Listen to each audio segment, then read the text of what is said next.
That the European Union is running at different speeds towards the goal of integration is well known.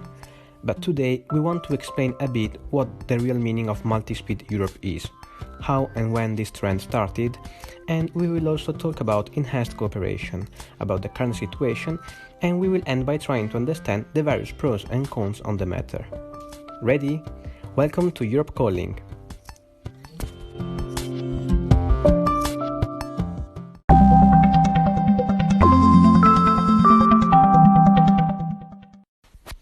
Here are your hosts, Nicolas, me, and Miguel, to whom I immediately give the floor. Thank you, Niccolo, and welcome to Europe Calling, the podcast entirely dedicated to the world of European policy, politics, and affairs. Together, we will try to make it easier for everyone to understand the dynamics of the EU, an environment that is often seen and considered complicated and distant, but is part of our daily lives. Even if we do not perceive it as so, we believe, from Europe Calling, that it is essential to get to know it better. That's right. And this podcast is the right place to start familiarizing with the EU. We promise we will not use technicisms, acronyms, weird words that only people in Brussels and in Strasbourg understand. Or at least we will try. We will keep our communication very simple so that you, as European citizens, can fully understand how the European Union works and what it does for almost 450 million Europeans all over the Union. Now, let's get started with this first episode of Europe Calling. As Nicola said, today we're going to talk about multi-speed Europe. In a moment in which the status quo of the EU is in crisis, we need a debate on EU integration, a debate that involves democracy, reforms, and new understandings of the connection between people and institutions. Absolutely. But before explaining what multi-speed Europe means, we must first understand what differentiated integration is. To do this, we will use a French expression. And yes, French is very cool among bureaucrats. We must talk about Europe à la carte. This term refers to the idea of a non-uniform method of European integration which allows EU countries to select policies. The 27 EU countries choose in which policies they will involve themselves fully, as if from a menu. So, imagine a big table in which the 27 member states sit together and each of them decide to commit fully to a certain range of policies, included in a menu. Well, this is Europe à la carte, basically. For example, only 19 out of the 27 member states of the EU decided to commit fully in using the same currency, the euro, so in being part, other than in an economic union, also in a monetary one, the so-called eurozone. So, by doing this, the EU would still have a minimum number of common objectives, but different countries would integrate at different levels and different speeds. In this context, multi-speed Europe is the term used to describe the idea of a method of differentiated integration, whereby common objectives are pursued by a group of EU countries, both able and willing to advance, it being implied that the others will follow later. Basically, the EU acknowledges the fact that some member states can advance in certain policy areas with different speeds. As a result, some other member states will follow later, maybe because they are not ready enough to join the others, or maybe because they must focus on other priorities first. The fact that there may be big differences among member states, particularly since the EU's membership almost doubled in under a decade, and that there should be a means to resolve them, is often defined with the expression variable geometry Europe. Not that we know more about the meaning of multi-speed Europe, which is usually used also as a generic term to describe differentiated integration, it is time to start a little journey in EU history with Miguel to understand when this tendency started and how it developed over the years. And we hope this is an interesting journey. The development of the concept of multi-speed Europe goes hand in hand with the role of national interest has played in European integration. Given that this part of history can be lengthy, we would like to focus on only a few historical developments in this topic. Setting aside the intricacies of the first treaties back in the 1950s, we first see the clash between European interest and national interest during the empty chair crisis of 1965-1966. As a result of the opposition towards a series of reforms in the common agricultural policy funding and voting procedures in the Council, France withdrew itself from meetings until the plan would be halted. After a year of gridlock on all decision-making, the then founding member states drafted the Luxembourg Compromise. This agreement introduces a national veto when a majority decision might affect crucial national interests, effectively halting further integration when invoked. With the first waves of enlargement of the then European Economic Community, prior to the Maastricht Treaty, we can see a shift in the use of common national interests as a way to overcome certain objections from another member state. An example of this is the European monetary system. The outline presented in 1978 resulted from a Franco-German agreement for further policy coordination of national banks. It was approved by all then 9 members, except for the UK, which was worried about the impact it would have on the pound. Nevertheless, the plan went ahead without the UK, setting the path for the future European Monetary Union. In 1992, with the Maastricht Treaty and the birth of the European Union, further integration drove the European project into areas closer to citizens' realities. As a result, major treaty developments were often debated and ratified through national referenda. Significant examples of the impact of these in the history of European integration were the Danish referendum on Maastricht and the Irish referenda on the Nice and Lisbon, respectively, which initially halted the ratification of the mentioned treaties. Considering the amendments to the text to regain the approval of the population, we can agree on the fact that referendum results rejecting the new legal order have often led to a system of innovative solutions, mainly that of opt-outs for certain member states in specific integration developments to avoid gridlock in major EU reforms. As a result, the expression of national interests through citizens has become a cornerstone in setting the grounds for multi-speed Europe. However, the French and Dutch rejection of the 2004 Constitutional Treaty through national referenda has also signaled an important aspect for further integration. In a multi-speed Europe, new initiatives for cooperation and integration have to count with the approval of key core member states. In the context of the 2012 financial crisis, the 2015 migration crisis, Brexit, and now the COVID-19 health crisis, we are witnessing a need for EU reforms to adapt to an ever-changing global scenario, an institutional gridlock on further integration to tackle rising issues, alongside a growing opposition to the EU from certain member states and sectors of the population. All of these are key aspects that are igniting the debate on multi-speed Europe. Yet if we go back to the treaties, we can see that the possibilities for different integration speeds are regulated through what is referred to as enhanced cooperation.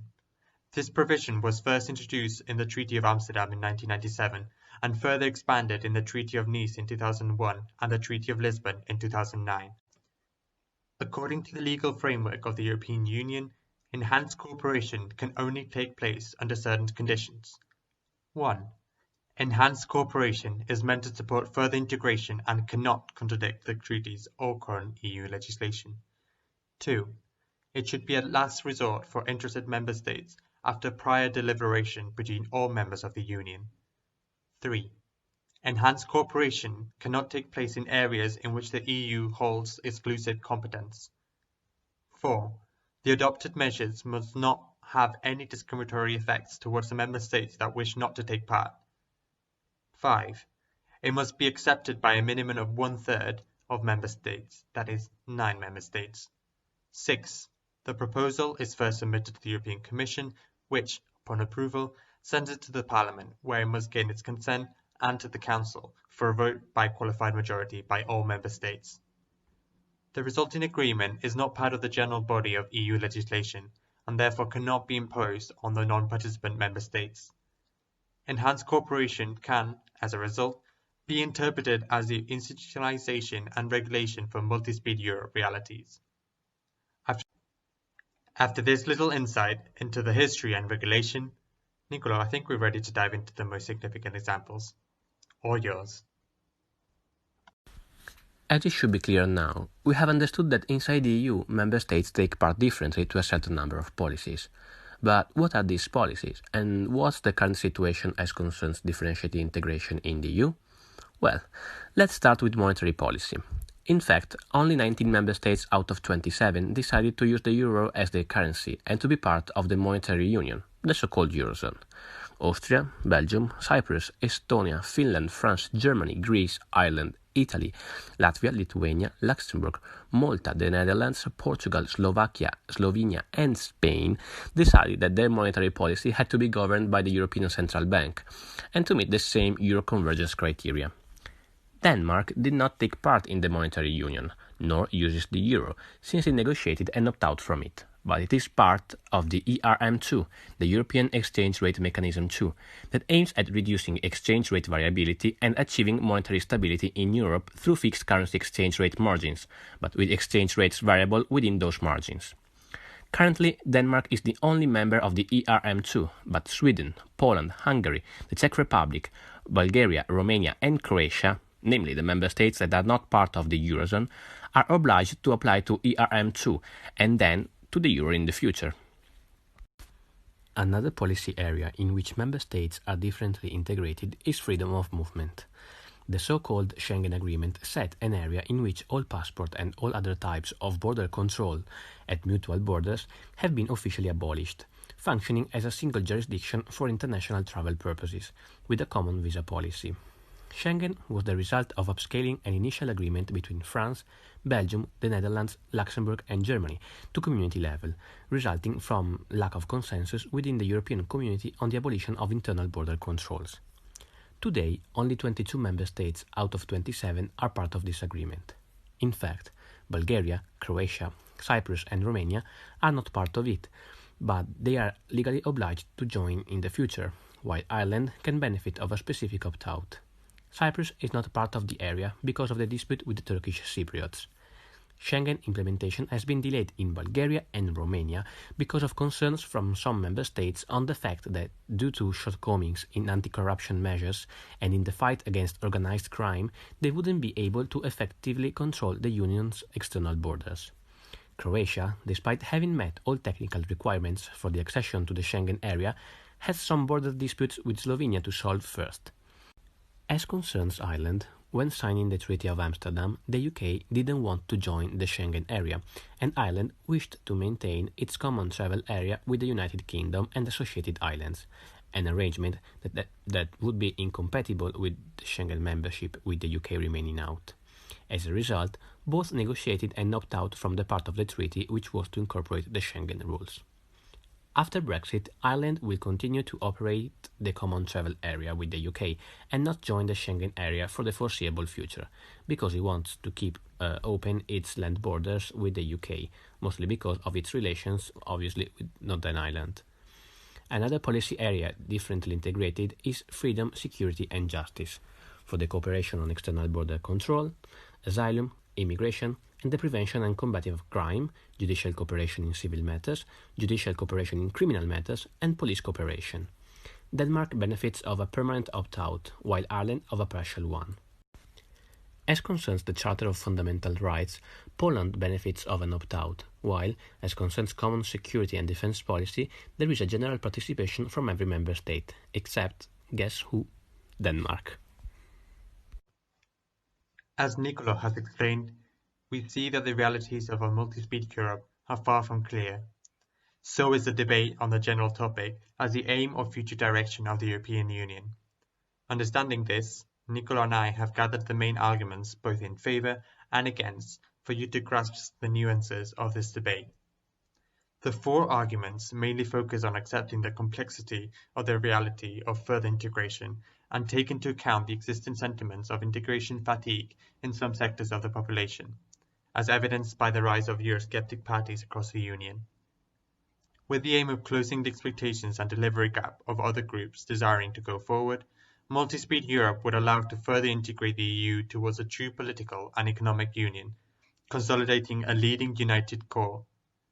Simultaneously, it would allow integration to adapt to member states' specific conditions, respecting their traditions, as well as allowing them to sufficiently prepare for future steps towards that integrated core of the EU. In fact, we are already seeing this in reality, with the scenarios Nicolo has gone through before. Alternatively, the against arguments evidence the divisory impact it would have on the already fragile Union. Multi-speed Europe would create rival blocs of member states and perpetuate divisions between the core, seen as the potential first-class members, and the periphery, second-class members, through the repoliticization of intra-EU relations. This would further undermine solidarity and strengthen the leading bloc's vision of the future of Europe, potentially alienating the other bloc from a union intended for all. Furthermore, as evidenced by the decision-making track record, multi-speed Europe could affect the newest member states and rebuild a new Iron Curtain.